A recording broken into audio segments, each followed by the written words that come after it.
সুপ্রিয় দর্শক মণ্ডলী, বাস্তব ঘটনার আলোকে একটি কেস স্টাডি নিয়ে আজকে আলোচনা করব এবং দলিল বাতিলের মোকদ্দমা এবং অস্থায়ী নিষেধাজ্ঞার মোকদ্দমা যদি একই সাথে দেওয়া হয় তাহলে এই ক্ষেত্রে আপনারা কি পদক্ষেপ নেবেন সেই সংক্রান্ত ব্যাপারে একটি বাস্তব কেস স্টাডি নিয়ে আলোচনা করব।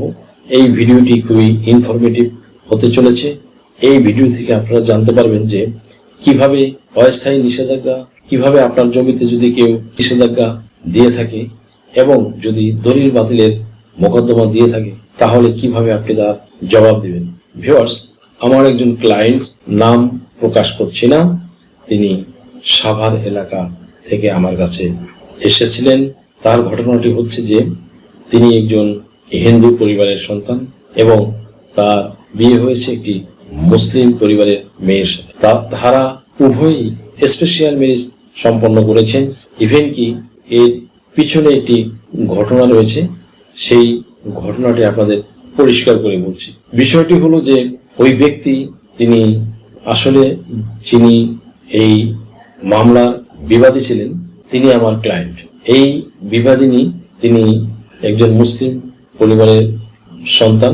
তার বাবা মায়ের মধ্যে বিচ্ছেদ হয়ে গেছে অনেক আগে এবং তিনি তার খালার কাছে মানুষ হয়েছেন, ছোট থেকে বড় হয়েছেন এবং তার খালা তাকে নিজের সন্তানের মতোই লালন পালন করে বড় করেছেন, যেহেতু তার কোনো সন্তান নেই।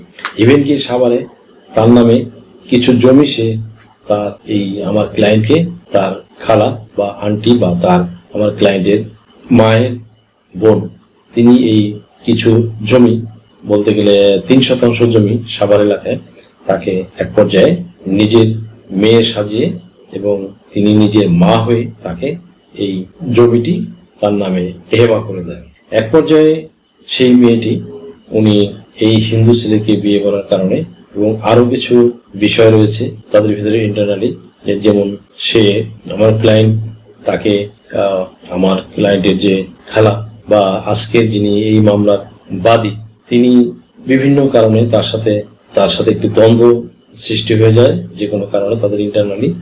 এবং আমার এই ক্লায়েন্ট তার খালার বা তার আমার বাদী, যিনি মামলার যিনি বাদী, সেই বাদীর কার্যকলাপ আমার সেই যে বিবাদী তার পছন্দ না হতে সে তার ওখান থেকে বের হয়ে চলে আসে এবং যখন সে স্পেশাল ম্যারেজ করে এবং এই জমিটি অলরেডি সে হেবা পাওয়ার পরে, হেবা অবশ্য রেজিস্ট্রি হয়ে গিয়েছিল এবং তাকে দখলে দিয়েছিল, সে অন্যত্র সে হস্তান্তর করে।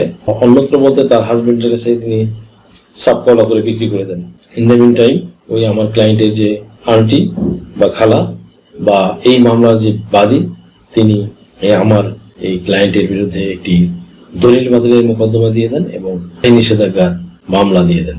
এক পর্যায়ে তাদের এই মামলার কাজ চলতে থাকে, হিয়ারিং চলতে থাকে, সবকিছু। এই মামলাটা চলে ঢাকা জজ কোর্টের অভ্যন্তরে, সাভার কোর্ট রয়েছে একটি, সেই সাভার কোর্টে এই মামলাটি চলতে থাকে এবং আমি এই মামলার জবাব দাখিল করেছিলাম আমার মাধ্যমে। তারা এই মামলায় জবাব দাখিল করার পরে তারপরে এই মামলায় হিয়ারিং হয়। হিয়ারিং এ আমরা বিভিন্ন যুক্তিতর্ক উপস্থাপন করি জজ সাহেবের সামনে এবং এক পর্যায়ে এই জমির উপরে নিষেধাজ্ঞা না দেওয়ার জন্য আমরা জজ সাহেবকে রিকোয়েস্ট করি এবং দলিল বাতিল তো পরের ব্যাপার। এই দলিল বাতিলটা হবে অনেক পরীক্ষা নিরীক্ষা যাচাই বাছাই করে এই দলিল বাতিলের ব্যাপারগুলো সামনে আসবে, সেটা যদি বাদীপক্ষ প্রমাণ করতে পারে তখন। আর এই মামলার দলিল বাতিল হওয়ার সম্ভাবনা খুবই ক্ষীণ, বিকজ এই দলিল অলরেডি হেবা করে দিয়েছে এবং হেবার দখলও বুঝিয়ে দিয়েছে।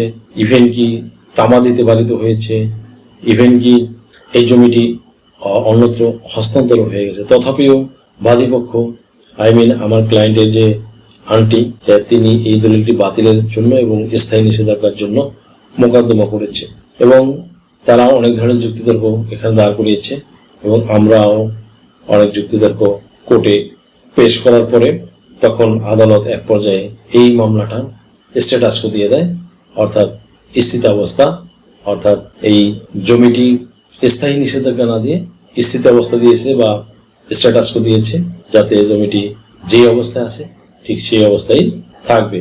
তো এইভাবে একটি মামলা স্টার্ট করেছিলাম।